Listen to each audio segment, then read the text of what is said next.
الله الرحمن الرحيم إن الحمد لله نحمده ونستعينه ونستغفره ونعوذ بالله من شرور أنفسنا ومن سيئات أعمالنا من يهديه الله فلا مضل له ومن يضلل فلا هادي له أشهد أن لا إله إلا الله وحده لا شريك له وأشهد أن محمدا عبده ورسوله أما بعد السلام عليكم ورحمة الله وبركاته.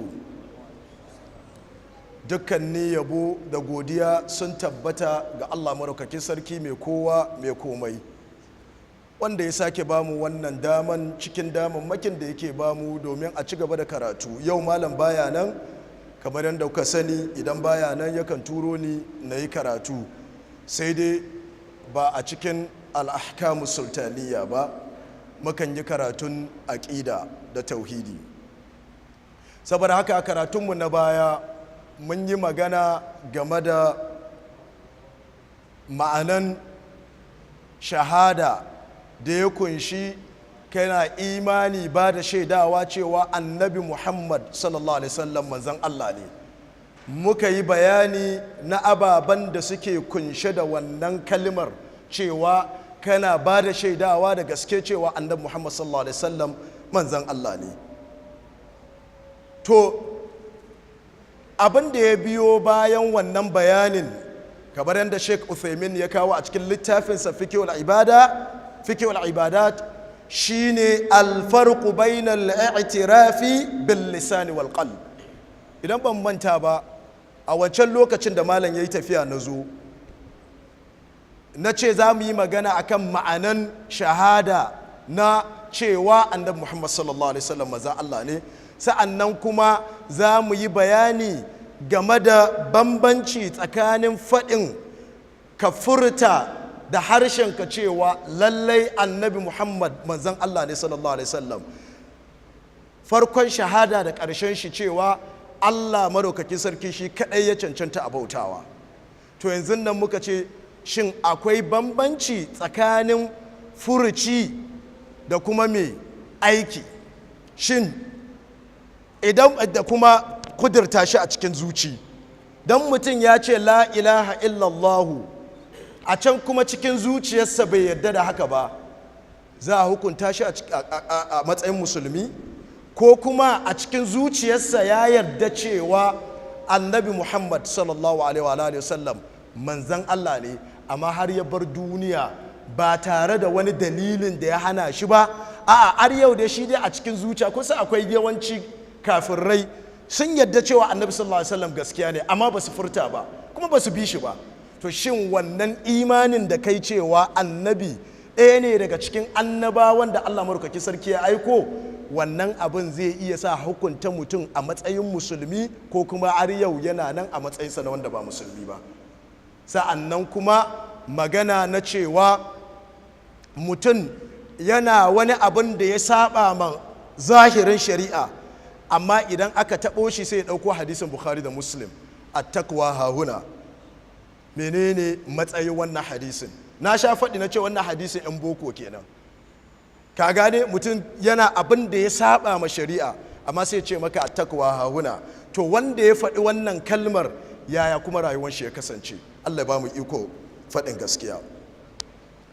Malam ya ce, kamar yadda ya shirya littafin sai yake cewa lakin mal farqu bainal i'tirafi bil lisan wal qalb. Menene bambanci tsakanin mutum yayi imani ya faɗa da harshensa da kuma me a cikin zuciyarsa? Shin akwai bambanci? Wa hal yalzamul jam'u bainahuma, ko kuma akwai lizimtan cewa a haɗa su dukkan su biyu, wanda ɗaya ba zai yiwu ba sai da ɗaya? Kun gane? Wanda ɗaya bai yiwuwa sai da ɗaya. Malam sai ce alfarku bainal i'tirafi bil qalbi wal lisan zahir. Bambanci tsakanin mutum ya yarda cewa annabi Muhammad sallallahu alaihi wasallam manzon Allah ne, a cikin ya faɗa ya yarda a cikin zuci, da kuma ya furta da harshensa. Malam ya ce bambanci tsakaninsu a bayyane yake, zahir, bambanci tsakaninsu a bayyane yake. Fa inna minan nasi, saboda akwai daga cikin mutane mai ya'tarifu bilisanihi, wanda yake faɗin abu ya yarda da wani abu da bakinsa ya faɗa ya ce ya yi imani haka abu kaza yake annabi Muhammad sallallahu alaihi wasallam manzon Allah ne, duna qalbihi, amma bai yarda da haka a cikin zuciyarsa ba, kal munafikai, kamar munafikai. Kun gane, kamar munafikai sun zo sun yadda sun faɗa duk abin da ake faɗa a shiga cikin musulunci sai da suka faɗa, duk abin da ake faɗa a yadda da manzancin annabi Muhammad sallallahu alaihi wasallam sun riga kowa faɗa, amma wannan zai gadar musu da shiga gidan aljanna? Kun gane, kasancewar sun faɗa a baka amma a cikin zuci ba su yadda da haka ba, zai gadar musu da shiga gidan aljanna? Kun gane, shi yasa malam ya ce alfarku bainahuma zahir, a bayyane ke bambanci tsakaninsu. falmunafiquna yaqulu Allahu anhum, su munafikai Allah madaukakin sarki yana faɗa gaba da munafikai. Allah ya ce bismillahir rahmanir rahim, idza ja'aka almunafiqun qalu nashhadu innaka la rasulullah. Allah yana gaya mana game da munafikai. Allah ya ce idan munafikai suka je maka sai ka ji suna cewa me, muna shaidar lallai kai hakika manzon Allah ne. Kun gani, muna shaidawa cewa lallai, kun ga harfu taukid, cewa hakika, kun gani, suka ce me, ai qalu nashhadu innaka lallai kai la rasulullah, hakika kai manzon Allah ne. Ka gani, with emphasis, saboda kar a buɗe wata kafa da za ka yi tunanin cewa abinda ma yake faɗa ƙarya ne, sai da ya jaddada ya nuna maka cewa wannan lalle shi ya imani cewa kai annabi yake gawa ba kai ma yake gawa ba, annabi sallallahu alaihi wasallam yake gawa, innaka la rasulullah, lalle kai hakika manzon Allah kake. Lakin qala Allah ta'ala, sai dai Allah marukakin sarki sai ya faɗa ya yi musu raddi, saboda Allah marukakin sarki shi ne yake sanin duk abin da shi ne masani, shi yake da masaniya, cikakkiyar masaniya game da duk abin da yake cikin kirazan mutane. Kana iya ɓoye mu mutum, babu wanda ya san abin da yake cikin zukatan mutane sai Allah marukakin sarki, wanda shi ne ubangijin zukata. Saboda haka yayin da suke furta wannan kalaman, waɗannan maganganun, Allah marukakin sarki ko ya riga ya san gaskiyar lamarin zukatansu, to Allah bai bari ta wuce. Nan take Allah marukakin sarki ya musu raddi. Ina fata mun gane, nan take Allah marukakin sarki ya yi musu raddi. Sai Allah ya ce wallahu ya'lamu innaka la rasuluhu. Kun gani, Allah marukakin sarki ya ce kuma Allah yana sane da lallai kai. Kun ga su ma suna cewa sun tabbatar, to wannan tabbacin Allah shine abin da yake tabbatacciya.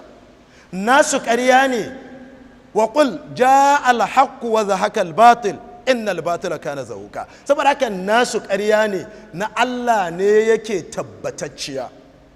Saboda haka sai Allah madaukakin sarki ya ce lallai wallahu ya'lamu innaka la rasuluhu. Allah ya ce kuma Allah yana sane da lallai kai hakika manzansa ne. Ka gani ko, hakika Allah yana sane cewa lallai kai hakika kai manzansa ne. Allah ya ce wallahu yashhadu innal munafiqina lakazibun. Allah madaukakin sarki ce kuma Allah yana shaida lallai munafikan hakika makaryata ne. Sai Allah ya masa raddi, Allah ya karyata sunan take. Ashe kana iya samun mutane da za su iya faɗin abu, su faɗi wannan abin a baki amma bai shiga cikin zuci ba. To tunda akwai yiwuwar kasancewan haka, kenan baka cewa ka yadda da annabi sallallahu alaihi wasallam a baki kuma a cikin zuci baka yadda ba, Allah marukaki sarki shigar da kai gidan aljanna. Sannan kuma a duniyance bai yiwuwa a cikin zuciyarka ka ce ka yi iman da annabi Muhammad sallallahu alaihi wasallam kuma baka taba furtawa ba, kuma kana tunanin kuma a yi maka wato a yi mu'amala da kai irin mu'amalan da za a yi da musulmi. Ka gan babu, ba zai yiwu ba. Kun gane, a lahira Allah bai shigar da kai gidan aljanna, a duniya musulmai ko ba za su yi aiki da kai ba in dai a cikin zuci ne baka fito ba. Umar bin Khattab yana faɗa cewa lokacin da ake saukar da wahayi muna gane wane ne mutumin kirki wane ne mutumin banza. yayin da wahayi ya yanke sai muke la'akari da yanayin mutane abinda suke nuna mana a fili. Umar bin Khattab radiyallahu anhu sai yake cewa idan ka nuna mana cewa kai mutumin kirki ne, a haka za mu yi mu'amala da kai a matsayin mutumin kirki. Idan kana wani abu tsakaninka da Allah na saba ma Allah a ɓoye ce wannan babu ruwanmu, ba mu sani ba, wannan ya rage ka da Allah murkaki sarki, don ba aiko mu zo mu tsaga zukatan mutane ba.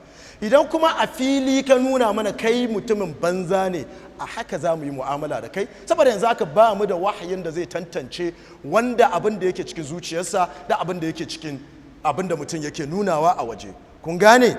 Sai Allah ya musu raddi. Allah madaukakin sarki sai nuna cewa ƙarya suke yi. Ha'ula'i waɗannan mutanen i'tarafu bi alsinatihim, gashi suna yadda da arsunansu, duna qulubihim, amma ba abin da yake cikin zukatansu ba su yadda ba. A waje sun nuna cewa annabi manzon Allah ne sallallahu alaihi wa sallam, a cikin zukatansu ba su yadda da haka ba. Wannan wane ne shugabansu? Wannan shine Abdullahi bin Ubay bin Salul.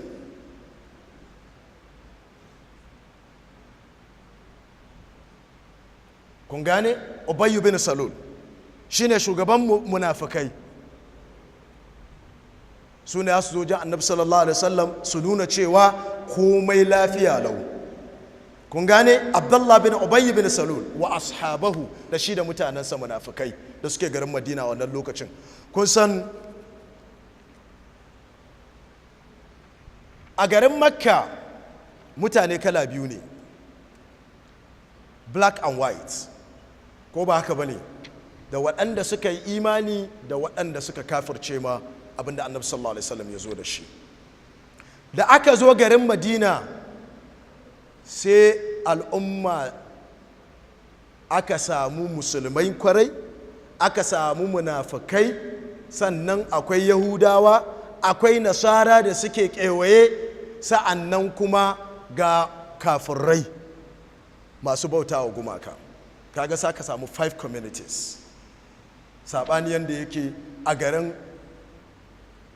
garin Makka. To Allah madaukakin sarki, idan muka ɗauki Qur'ani, suratul Baqara, sura na 2 kenan, da Allah ya ce alif lam mim zalikal kitabu la raiba fi hudan lil muttaqin. Kun gani an yi magana game da Qur'ani, sai Allah madaukakin sarki ya ce shiriya ne ga masu takawa. الذين يؤمنون بالغيب ويقيمون الصلاة ومما رزقناهم ينفقون أولئك على هدى من ربهم وأولئك هم المفلحون. آيوي بيو الله آيوي قد أكو كو الله يقول وأن سك إيمان الغيب الذين يؤمنون بالغيب ويقيمون الصلاة ومما رزقناهم ينفقون والذين يؤمنون بما أنزل إليك وما أنزل من قبلك وبالآخرة هم يوقنون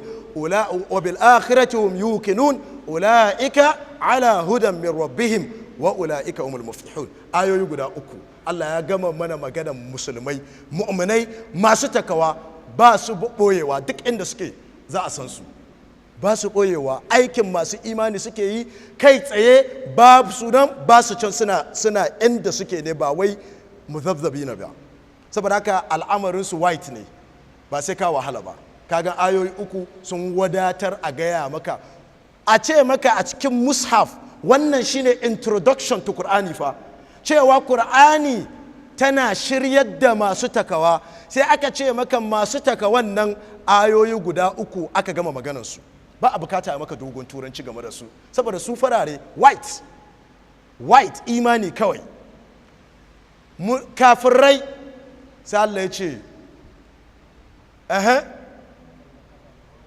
إن الذين كفروا سواء عليهم أأنذرتهم أم لم تنذرهم لا يؤمنون ختم الله على قلوبهم وعلى سمعهم وعلى أبصارهم غشاوة ولهم عذاب. Allah sai a ayoyi guda biyu Allah madaukaki sarki warware mana al'amarin kafirai. Baka bukatan ya fito ya ce bai son ka, ya fito ya ce bai imani da annabi sallallahu alaihi wasallam, baka da matsala.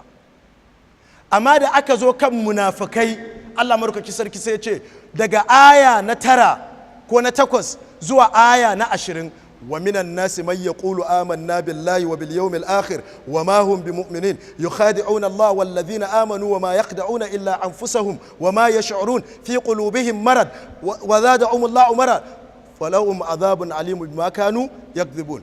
وإذا قيل لهم لا تفسدوا في الأرض قالوا إنما نحن مصلحون ألا إنهم هم المفسدون ولكن لا يشعرون.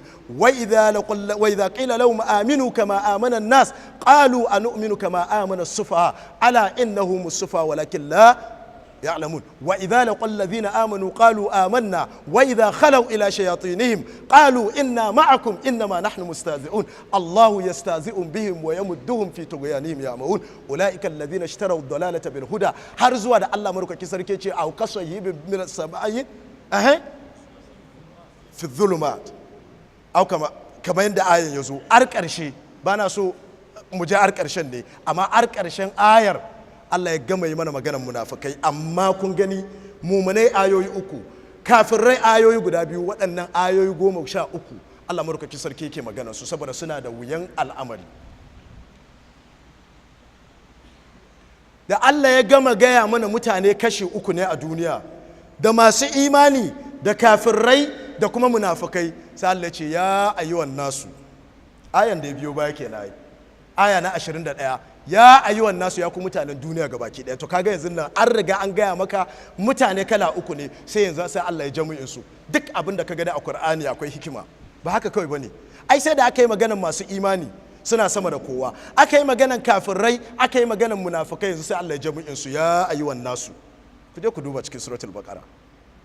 Amma kaga munafikai haka aka dau tsawo ayoyi ana bayani akan al'amarin su. Allah ya ce wa idza laqul ladina amanu qalu amanna, idan suna tare da waɗanda suka yi imani sai su ce da su mun imani mu ma. Wa idza khalu ila shayatinihim qalu inna ma'akum innama nahnu mustahzi'un, idan suka koma wajen shaidanunsu sai su ce muna tare da ku. Ka bar gani cewa muna tare da waɗanda suka ce su ahlus sunna ne, wallahi muna tare da ku, kawai ɓadda kamanni ne, kadda a gano ni ne, ka gane?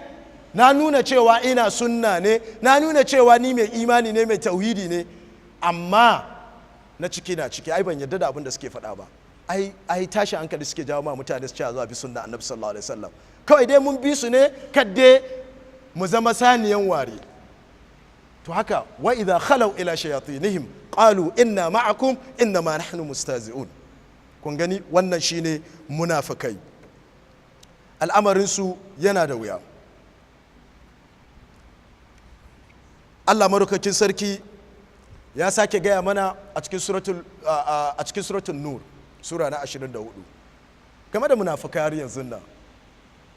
Allah ya ce wa yaquluna amanna billahi wa bir rasuli wa ata'na thumma yatawalla fariqun minhum min ba'di dhalik wa ma ulaika bil mu'minin.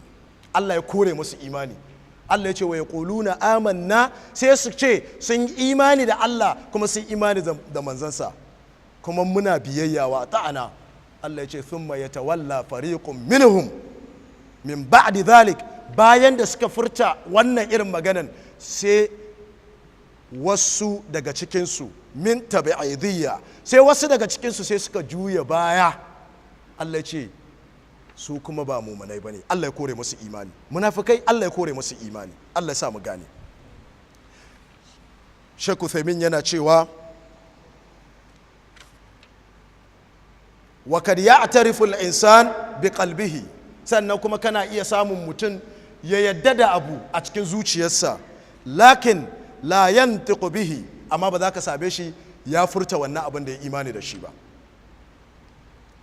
Wa hadha al-i'tiraf la yanfa'uhu, wannan ganewa da imani da yadda cewa annabi manzon Allah ne sallallahu alaihi wasallam ko makamancin haka, la yanfa'uhu bin nisbati lana zahiran, ba za ta amfanar da shi ba game da me alakanmu da shi.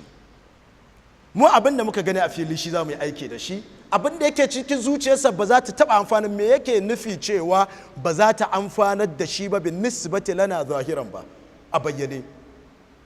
Kenan idan har yana wannan halin ya mutu ba za ka yi mashi sallan jana'iza ba, ko ba haka ba ne?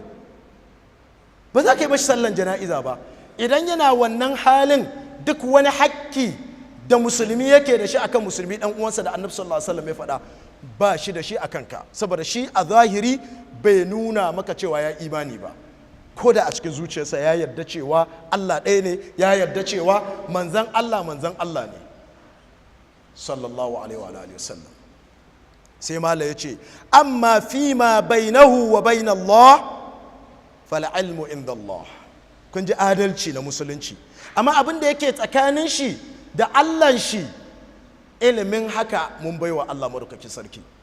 Allah shi ne ya san abin da yake cikin zukatan mutane, mu zahiri muke amfani da shi. Saboda haka a zahiri idan ka ce mai wani kafiri ne, ba ka yi laifi ba, saboda abin da ya bayyana maka shine kafirci. Abin da yake cikin zuciyarsa na imani, wannan yana tsakanin shi da Allah madaukakin sarki. Mala ya ce fal ilmu inda Allah, mun barwa Allah madaukakin sarki ilimin haka. Aw fa hukmuhu ila Allah, ko kuma hukuncin shi yana wajen Allah. In ma a shigar da shi gidan aljanna ko a kona shi gidan wuta, wannan ba ruwanka, hukuncin yana nan Allah madaukakin sarki. Kai dai a zahirin abin da ya bayyana maka shi bai imani ba. Lakinnahu fi dunya la yanfa'u, amma shi dai a duniyarsa wannan abin ba zai taba amfanar da shi ba. Kun gane? A duniyarsa abin ba zai amfanar da shi ba.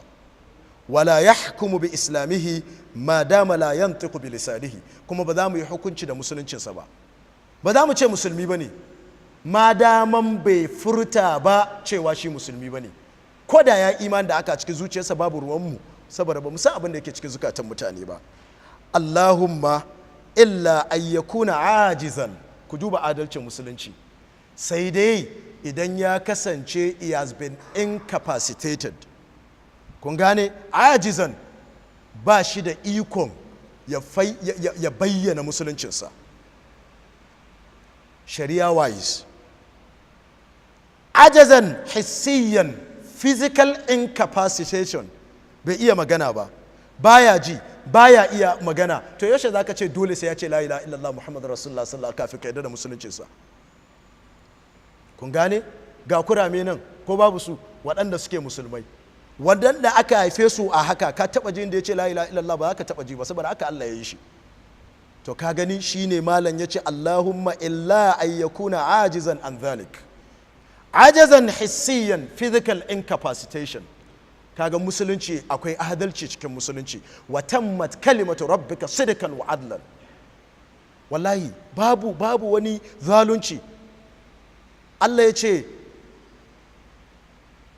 ya haramta, Allah marukakin sarki ce inni haramtu zulma ala nafsi faj'altuhu muharraman bainakum fala tadhalamu. To ba a tilasta Allah, kun gane? Ba a tilasta Allah, amma Allah ya ce ya haramta wa kansa zalunci, kamar yadda Allah ya ce kataba ala nafsihi rahma. Kun gane? Amma ba a tilasta wa Allah marukakin sarki.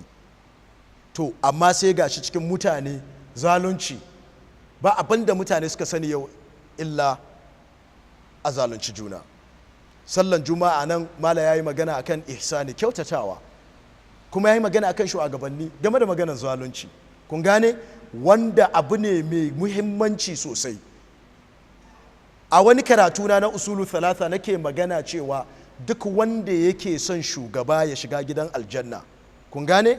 Ai kowa aka taba shi kila ce ka ce kana son shugaba Muhammadu Buhari, na ce duk mai son shugaba lallai ne ya san hanyar da zai bi, idan masu faɗa ya ji ne su gaya mashi cewa lallai musulman da ake kashewa a Zamfara abu ne wanda dole ne fa a duba cikin wannan al'amarin, saboda wannan abu zai yi ada mutum shiga gidan aljanna.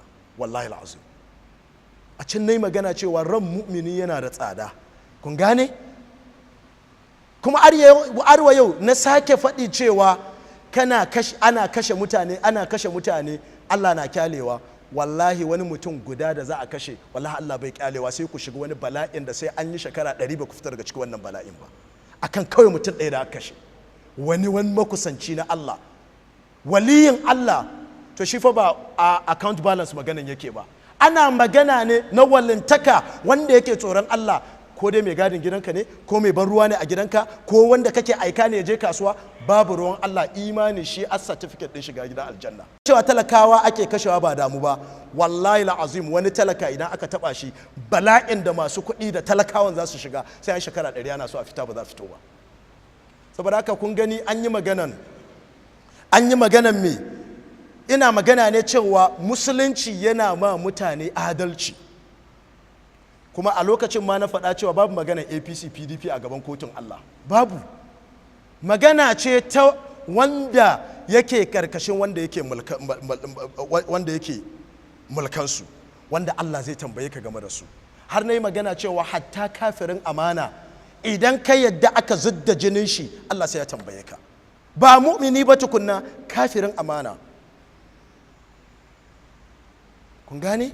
Saboda haka al'amarin zalunci wallahi ba karamin abu bane, wanda idan aka kyale zalunci yana ta cin al'umma to wallahi duk wani security apparatus da za a dauko, wallahi ku je ku dauko US Marines, wallahi ba za a iya magance insecurity ba. Kaji na ce maka wallahi ku dauko best security agents a duniya, wallahi ba za a iya magancewa ba.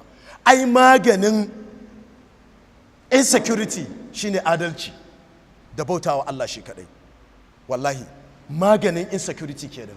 To shugaba da shugabannin da suke so a samu zaman lafiya to sai su san yadda za a yi al'umma a yi musu adalci.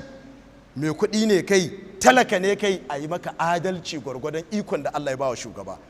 Idan aka kyale ana zaluntar mutane kamar yadda Annabi sallallahu alaihi wasallam ya faɗa, a wacce karatun ma na faɗa, Annabi sallallahu alaihi wasallam ya ce abin da ya halaka al'ummomin da suka zo gabaninmu shine idan masu halin cikinsu suka yi ba daidai ba sai a ɗaga musu kafa, idan talaka yi sai a hukunta shi, Allah sai ya halaka su. Yanzu a Najeriya ba haka? A Najeriya ana haka. Babu wanda ake yanke ma hukunci da gaggawa kamar talaka, wanda ko yake da hali sai ko inda halin shi ya kai shi. Daga ƙarshe sai dai zo ya maka jiniya ya wuce. Jiya ana maganan cewa ya sace maku kuɗi, yau ya zo zai maku jiniya ya wuce, saboda me? Babu adalci a ƙasa, babu. To wannan abin da kake gani ko wallahi shi yake haifar da musiba, shi yake haifar da maganan kidnapping, shi yake haifar da maganan kashe-kashe da ake yi. Wallahi al'azim, ai duk inda ka gan ana tashin hankali wallahi tushen ce shine zalunci. Duk inda ake adalci, kai Umar bin Khattab fa kwanciya Umar bin Khattab yake a titin Madina, a cikin garin Madina yana kwance cikin envoy na wani shugaba da aka turo garin Madina, ya zo yana neman Umar bin Khattab, aka nuna mai inda amirul mu'minina yake. Umar yana kwance bai tsoron kowa ya kawo mashi farmaki. Yana cikin dalilin da ya sa wancan me ake kiran shi Abu Lu'lu al-Majusi, the freed slave of Al-Mughira bin Shu'ba, ya samu dama ya kashe Umar bin Khattab, saboda ana cikin aminci, ba a tunanin wani zai iya shigowa garin Madina ya kawo attack. Ta sai ya sace wannan amincin da ake ciki.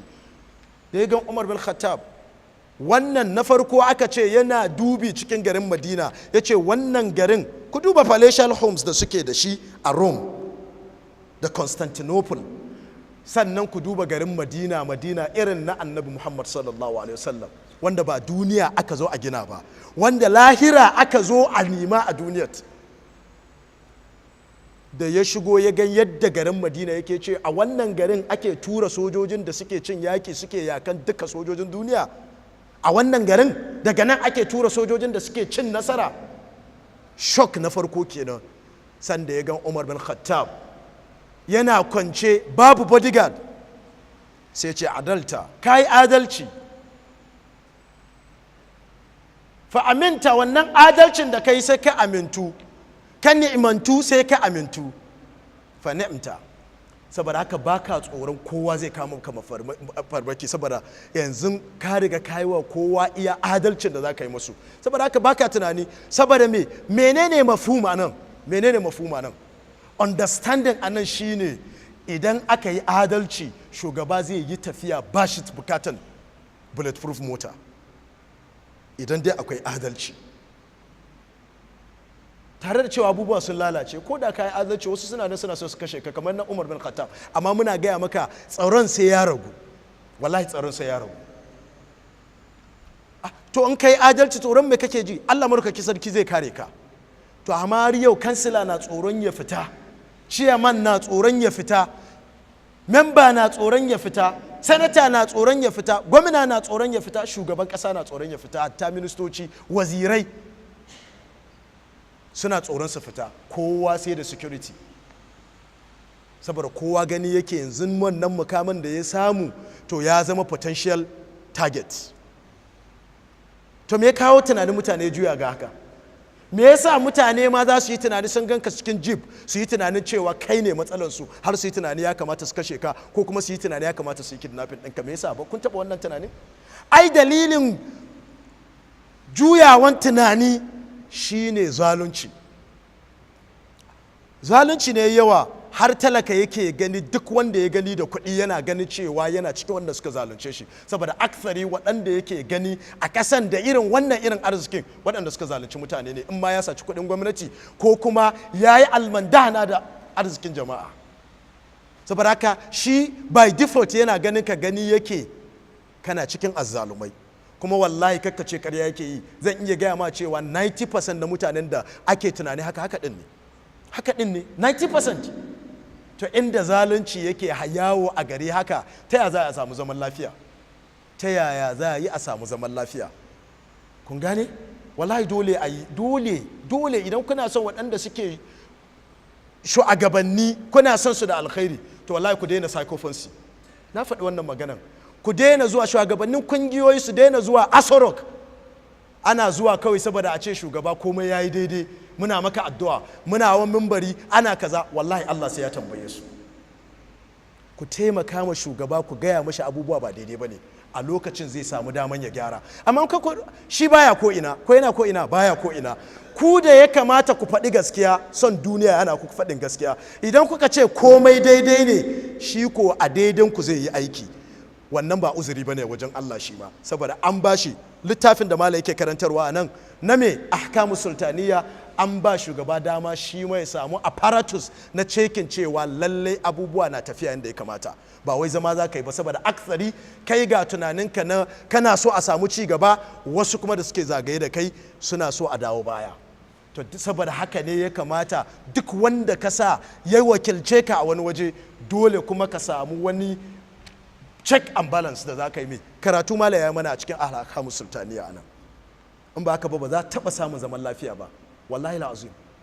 Adalci shi yake haifar da zaman lafiya. Saboda haka mu ji tsoron Allah, mu yi amfani da manabir ɗinmu mu faɗi gaskiya. Kamar yadda na faɗa a can, musulunci bai yadda da ka zo kana fito na fito da shugaba ba, wallahi bai yiwa. Wannan ba aƙidanmu ba ne. Ba ka zanga-zanga, ba ka tsinewa shugaba, ba ka zagin shugaba, wannan ba aƙidan ahlus sunna ba ne. Amma aƙidan ahlus sunna shine ka gaya wa shugaba gaskiya, komin ɗacin gaskiyar. Abu Muhammad Ata bin Abi Rabah, ku yi hakuri karatunmu ya tafi irin na malam yau kenan. Ata bin Abi Rabah a cikin littafin Suwaru min hayatit tabi'in na Dr. Abdurrahman Rafat al-Basha, a lokacin kun san wane ne Ata bin Abi Rabah? Bakin mutum ne fa, wanda aka ce da Ethiopia ne. He was a freed slave, amma da kujeran da Abdullahi dan Abbas yake zama ya ba da fatawa a harami, da Abdullahi dan Abbas ya rasu, Ata bin Abi Rabah shi ya gaji wannan kujeran. An African scholar. Kun gani ba racism a musulunci. African scholar. Ibn Abbas radiyallahu anhu ma da shi da ma'aifinsa Allah marukaki sarki ya kare yadda da su, yana rasuwa wanda ya gaji kujeran fatawan Ibn Abbas shine Ata bin Abi Rabah. Shugaban lokacin da ya kira Ata bin Abi Rabah zuwa palace din shi, kamar yau a ce an kira ka a Sorok, da ya shiga cikin palace ɗin shugaban lokacin ya ce ma hajjatik ya aba muhammad, menene damuwarka, me ya kawo ka vila? sai Ata'u bin Abi Rabah ya ce kana so ka san abin da ya kawo ni? Farko dai abin da yake faruwa shine kafin ma a je manya-manya suna so su shiga ana layi, shugaba na jin labarin cewa Ata'u bin Abi Rabah yana, an ce rigan da ya sa kai 'ya'yan shugaban da ya kai shi ma ya kai gaisuwa wajen wannan shugaban, da suka ango shi tukunna suka gan hulan shi a karkace, riga kamar talaka dai, har yaran dariya suke yi. Haka ya shiga palace, aka ya shiga Aso Rock Villa na wannan lokacin, da shugaba ya tambaye shi menene damuwarka, menene damuwarka ya aba muhammad? Wallahi sai da ya ce damuwana na zo ne in kawo kukan musulman da suke Hijaz, Makka, ka ba su hakkinsu da Allah maɗaukaki sarki ya ɗaura maka. Da ya gama wannan ya ce menene kuma bayan haka, yana faɗi yana kiran sakatarin shi, malami yana faɗa, shugaba na ba da instruction, secretary rubuta, an yi kawai, an riga an yi. He dictates and I conform to his dictates. Shugaba yana faɗa, malami yana faɗa, shugaba yana sawa, scribe katib ɗin shi yana rubutawa. Ya ce to menene kuma damuwa? Ya ce damuwa na biyu shine mutanen garin Madina. Kaga sai gwame su ahlul haramain, jiranin nabi sallallahu alaihi wasallam, makwabtan annabi sallallahu alaihi wasallam, ka ba su hakkinsu da Allah murkaki sarki ya daura maka, kakka zalunce su. Ya kira sakatarinsa, rubuta duk hakkin da mutanen Madina suke da shi a kaina, a fidda musu hakkinsu. Ya ce bayan haka menene damuwanka kuma? Wallahi sai da ya yi ta lissafawa har ya kawo kan sojoji da suke boda, ahlu thugur, waɗanda suke boda patrol. Ya ce wallahi ka kiyaye hakkin fa sojojin da suke boda patrol. Yau kaman a ce ma shugaba ka kiyaye hakkin sojojin da suke yaki da Boko Haram, ku kiyaye hakkin sojojin da aka tura Zamfara, ku kiyaye hakkin sojojin da suke south. Kaman fa haka ne fa, idan ba ku ba su hakkinsu ba, kaman Ata'u bin Abi Rabah yana karantar da mu na cewa idan ba ku ba wa sojoji hakkinsu ba to za su samu bala'i, saboda barin aikinsu za su yi. Kun basu cikin yunwa, ba dole su bari, za su kashe kansu ne a banza? To sai ya ce ba su hakkinsu. Kai ya ce menene hajanka? Har yau dai kaman yana jira ya ce ba ni kujeran hajji kaman dai yana jira ya ce ina neman scholarship ma yarana, kaman dai yana jira ya ce ba ni kwangila. Har yau dai yana ta tambayan shi.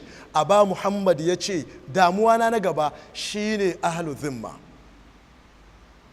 Christians, the Jews, the Magians da suke zama a garin Islamic State. Wallahi kakka zalunce su, kafin raifa, Christians, the Jews, the Magians, ya ce kakka zalunce su, wallahi ka ba su hakkinsu da Allah ya daura a kanka.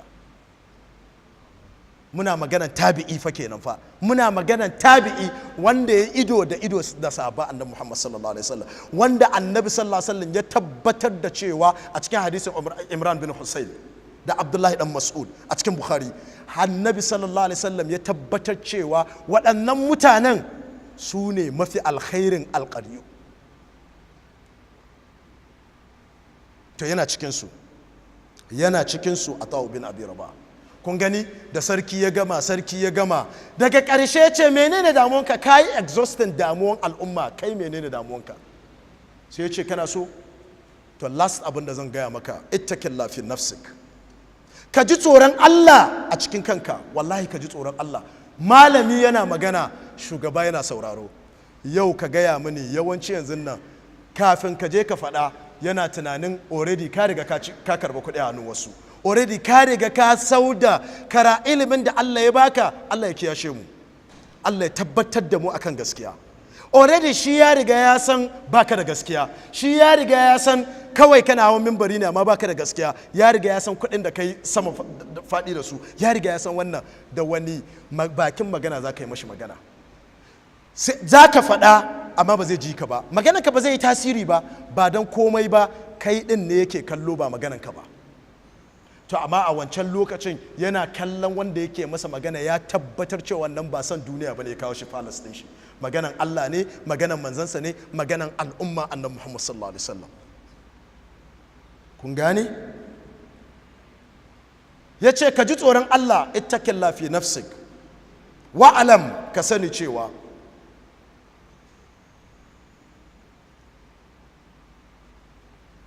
Allah maraukakin sarki kai kadai an halicce ka, you came alone, you were created alone. Ya ce you were created alone, ko ba haka bane?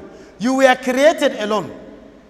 Sannan kuma za ka mutu kai kadai, lokacin mutuwanka idan aka cire ranka kai kadai za ka ji makanka. Sa'annan kai kadai za a je a binne a kabarinka, sa'annan kai kadai za a yi wa tambaya, kai kadai za ta da ranar tashin kiyama ka bada ka je ka fuskanci hisabi. Da ya gama wannan maganar sai shugaban lokacin ya fara zadda awaye. Malam ku duba fa wani malaminmu yana cewa a gefe ɗaya malami yana magana, shugaba na jin maganan malami ya zama advisor, shugaba yana jin maganan malami, yana ɗaukan maganan malami da kima. Ma yau malam me ya kai mu yau? Me ya faru da al'umma annabi Muhammad sallallahu alaihi wasallam yau? Wanda yau baki da baki shekaran jiya wani yake gaya mini, ya ce wallahi wani mitin aka yi na wani kungiya na musulunci a wani gari, baki da baki, wannan ba baki da shi abin ya faru.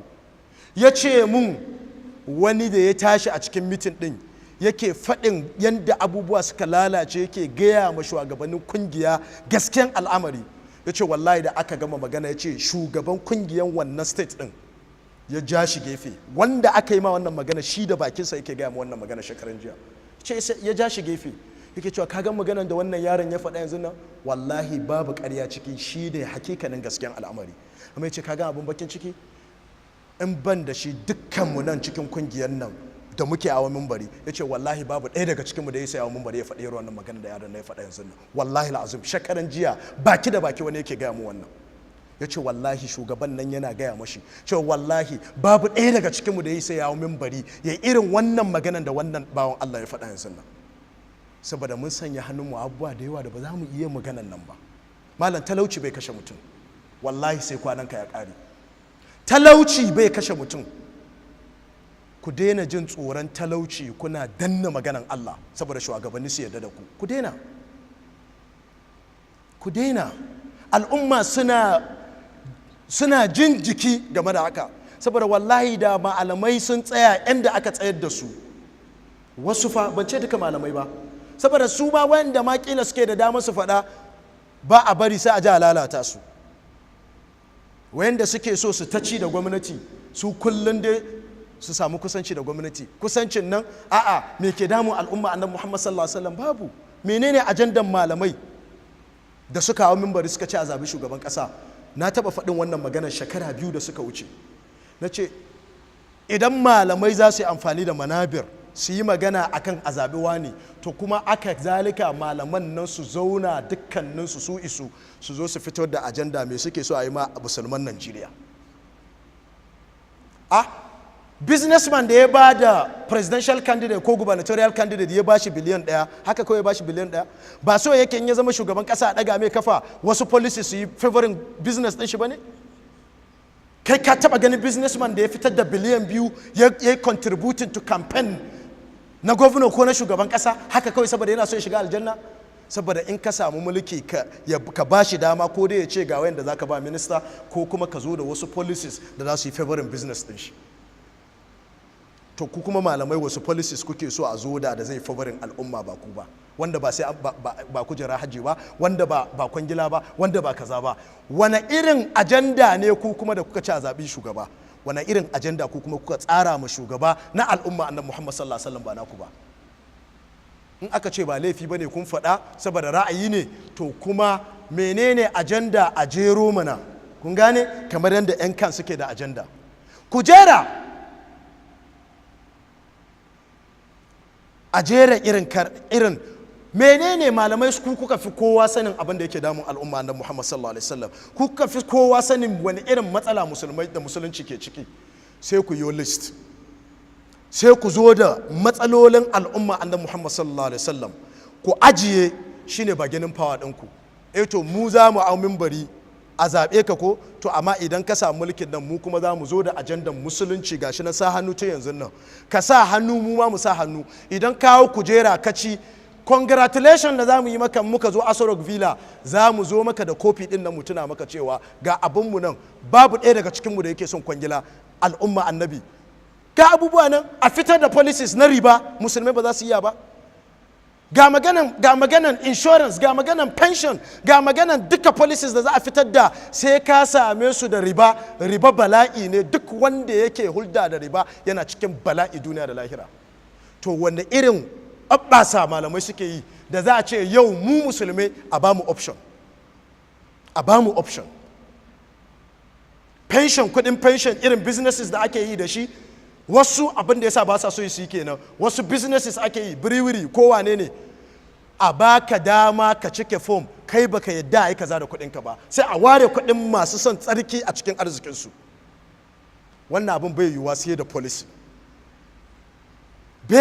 da policy kun gane magana na ba abin da zaka tashi bare ka faɗa sai da policy to wannan kuma policy din ba za a iya pushin ba sai 'yan majalisu da 'yan daktawa da malamai dukkaninsu musulman cikinsu sai sun zauna ajandarsu ya zama na musulunci ya za a yi ba wai a kashe kafirai ba amma ya za a yi a gwamnatance musulmai a kare musu hakkinsu da Allah markaki sarki ya ba su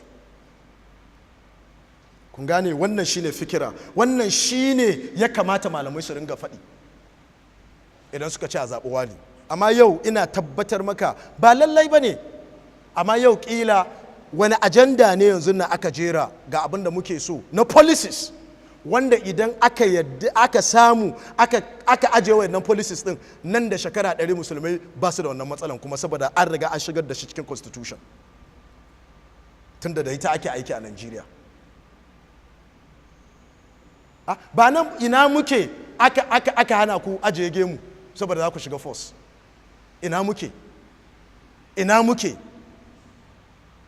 duk da a military an ce akwai za ka iya requesting a barka ka ajiye gemu wani soja ya taba gaya mu ya ce yana sai ajiye gemu ya taba requesting saboda ana on religious ground ana iya bari ban sani ba amma wani soja baki da baki yake gaya mu ya ce amma ko san da ya rubuta musulmi ne ogan nashi yana shi saboda ba mu da ajandar musulunci mu kawai wato muna kallon nan da wata ɗaya nan da shekara 4 2023 me za a samu daga nan zuwa wa yake kallon nan zuwa shekara 50 menene wani irin musiba musulmai za su shiga kullum fa mu we are only looking at 4 years menene zai faru nan da shekara 4 musulmi yana shugaba nan da shekara 4 bayan shekara 4 wane ne zai zama shugaba sannan shi musulmin da yake shugaba wasu policies ko ta yi maka aka ajiye da zai amfanar da musulmi wanda koda wanda ba musulmi ba ya zo ya hauka ragar mulki bai isa ya juya shi ba kun gane magana na wannan shine fasan al'umma wannan shine ka cire kanka daga equation saboda ka yarda kana iya mutuwa gobe ba lallai bane ka gan cin gaba wannan abun amma dai ka ajiye ma al'umma alkhairi mata qaumun وما ماتت مكارمهم وعاش قوم وهم في الناس اموات امام الشافعي ce wasu sun mutu amma kyawawan halayyansu ya sanya su suna raye waɗansu kuma suna raye amma saboda muganyen halinsu sun zama matattu cikin mutane to wanne ne muke so mu zama wato adalcin nan Allah ya sa mu cikin masu yin adalci dan Allah ku ringa kallon al'umman annabi Muhammad ku daina kallon abin da za ka samu don Allah mu ringa kallon al'umma haka na faɗa maganar zamfara haka na faɗa ku yi hakuri shi yasa ba ko ina nake karatu ba kun gane ba ko ina nake karatu ba wallahi ba kowane masallaci nake karatu ba saboda ba na karkashin kungiya amma gaskiya za a faɗe ta alƙawari ne Allah zai yau ina iya fita daga masallacin na mutu yanzu nan Allah zai tambaye ni babu wanda zai bada aljanna ko wuta babu wanda zaka ce duk fa abin da kake tunani tsammani ne fa kai karin faɗa kaza kila shugaba zai bani kwangila kila ne fa amma kai ka san tabbas zaka mutu kuma Allah zai tambaye ka to dan me yasa abin da baka da tabbaci akan shi zai hana ka faɗin gaskiya da zai tsirar da kai akan abin da kake da tabbaci akan shi duk wani shugaba da kake jin tsoron faɗin gaskiya saboda kana tsoron kana hana ka appointment wannan fa kada tunani kila zai mai da ni minista kila zan zama DG kila zan zama kaza kila fa kake faɗa amma mutuwa kam da hisabi ka san tabbas sai an yi maka. To don me yasa zaka tafi akan kila abinda baka da tabbas akai? Shi yasa na faɗa wallahi al'azim, kuna gani da shugaba ba musulmi bane, da minister of defense ba musulmi bane, dan Zamfara bane, malamanmu sun fi kowa wa mimbari su ce ana kashe musulmai. Tabbas sai sun ce a cire minister of defense da inyamuri ne ko bai rabe ne. Ƙarya nake yi al'umma annabi, ƙarya nake yi. Yau ɗin nan da minister of defense ba musulmi bane, dan Zamfara bane, malamanmu za su hau kan mimbari kowane juma'a sai sun dinga faɗi a canja, a cire, arne ne yana kashe musulmai. To yau musulmi ne, me kuka faɗa game da musulman da ake kashewa Zamfara? Talakawa ne ko? Goodluck ba abin da kuma ku faɗa ba, ana kashe, yana sa a kashe musulmai. Ina adalcinmu yake? Ba mu ce shugaba da kashe musulmai ba, amma me yasa ba ku yi magana irin wancan ba? A satin da ya wuce ran Lahadi inda nake karatu usulu thalatha, abin da na faɗa kenan. Na ce ana kama Malam Ahmad, alhamdulillah an sako shi. A lokacin dukkan munabir ɗinmu ran Juma'a ma har magana ake yi, an kama Malam Ahmad, kidnappers. So nawa ake dedicating hutuba akan kuma talakawan da ake ta kidnapping su kuma da ba san kowa ba. An kashe musulmai a New Zealand nan ana ta rubutawa su guda 50, Allah ya ji kansu. A Najeriya kowa a lokacin tsakanin kashe su zuwa sati ɗaya da aka zo aka yi hutuba a kansu a masallatanmu, an kashe musulmai a Zamfara da suka fi yawan haka, babu wanda ya ufa. To don Allah muke yi ko don mutane? Kun gane wannan maganar? To shi yasa na ce adalcin nan Allah ya ce wala yajrimannakum shana'anu qaum. Wallahi ku yi adalci shi zai tsirar da ku ranar tashin kiyama.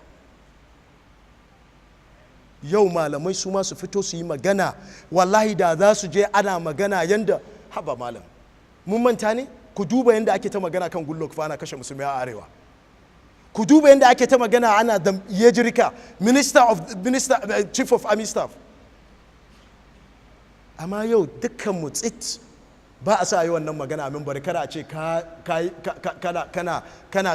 kawo me ake kiran shi mulkin da baka so a yi magana a kai. Ba zagin mulki bane, adalci ne. Wannan ba ma shugaba muke ma magana ba, a'a malamai muke magana yanzu nan.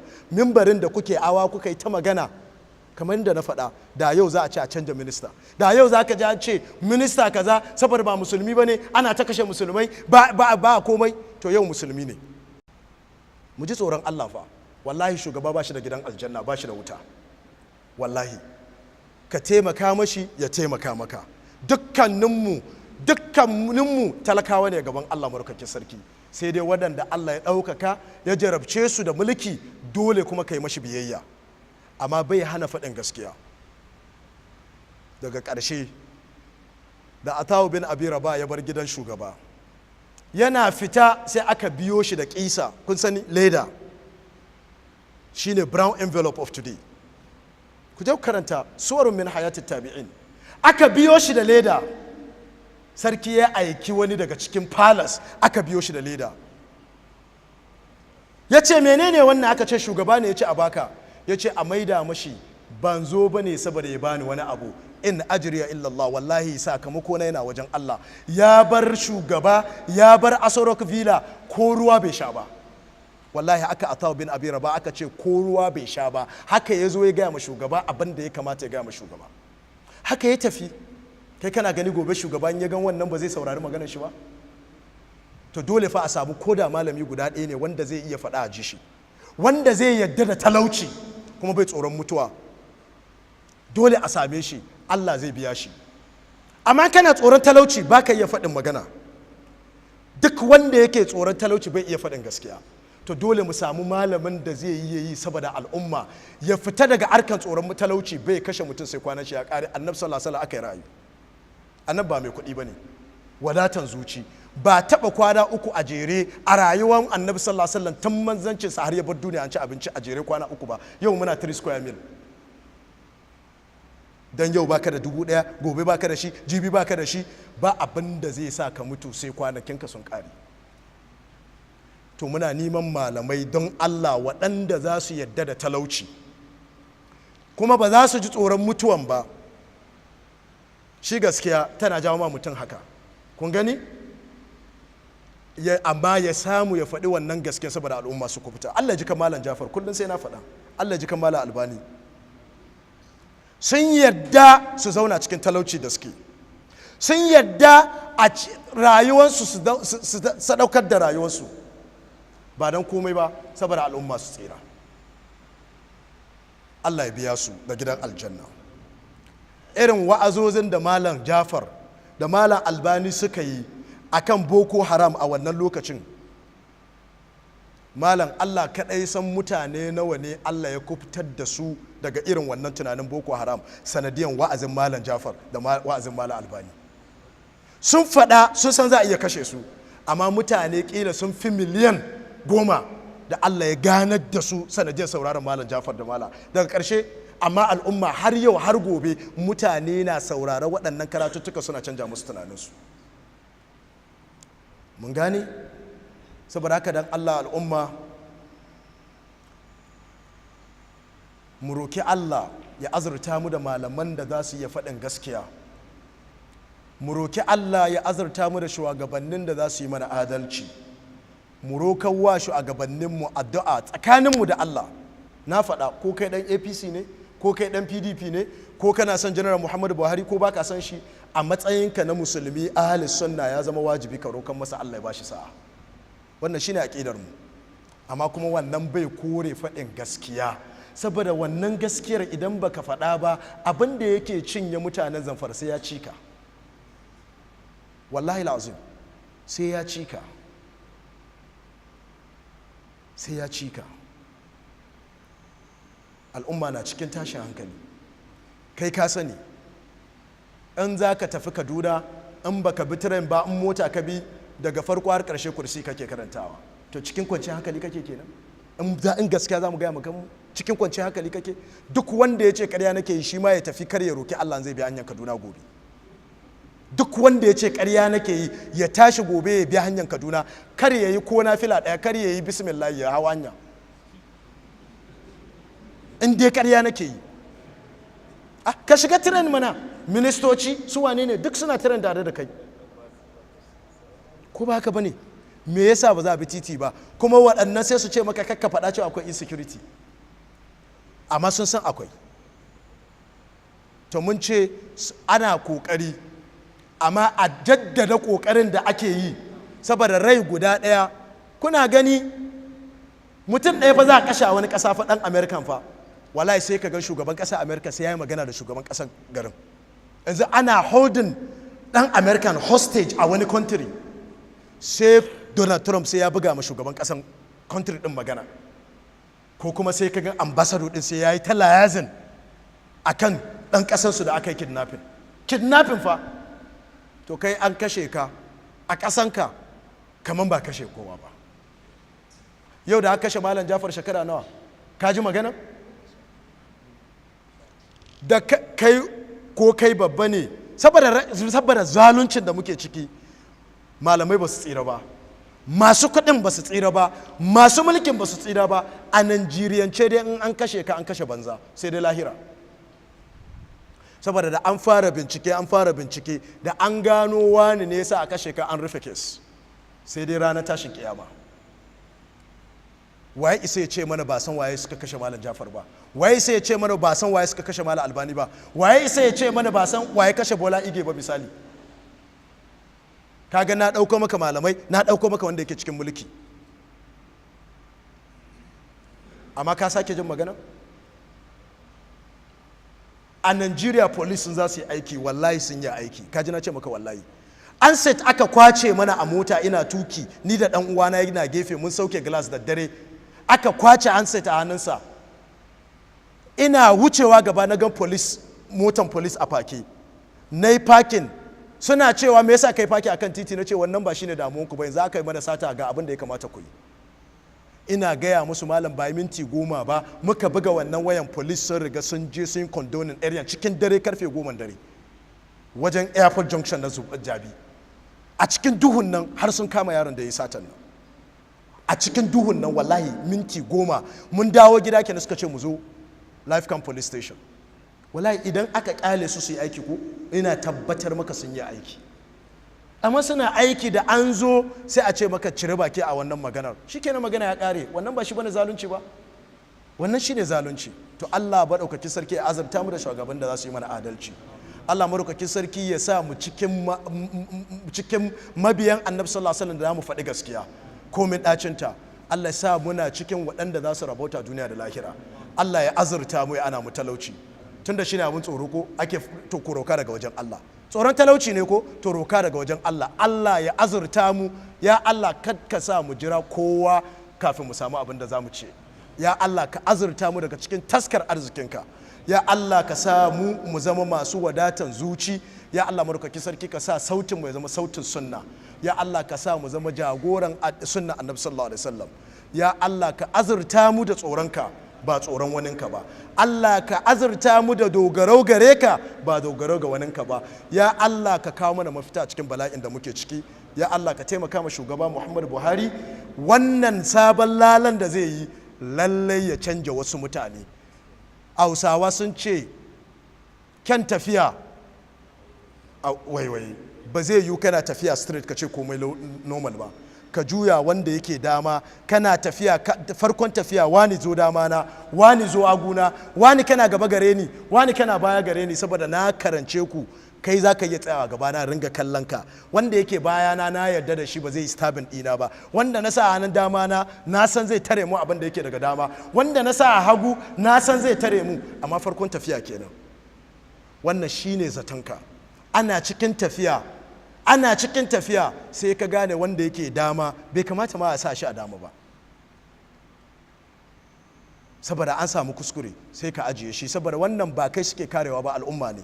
Sai ka ajiye shi a ɗauko wani wanda yake gaba, ka gano shi ne wanda ya fi adalci, wanda yake bayanka, sai ka sa mai ido zai iya aiki, ka ɗauko shi ka sa shi gaba, wanda yake gaba ka mai da shi baya. Wannan shi ne cabinet reshuffle.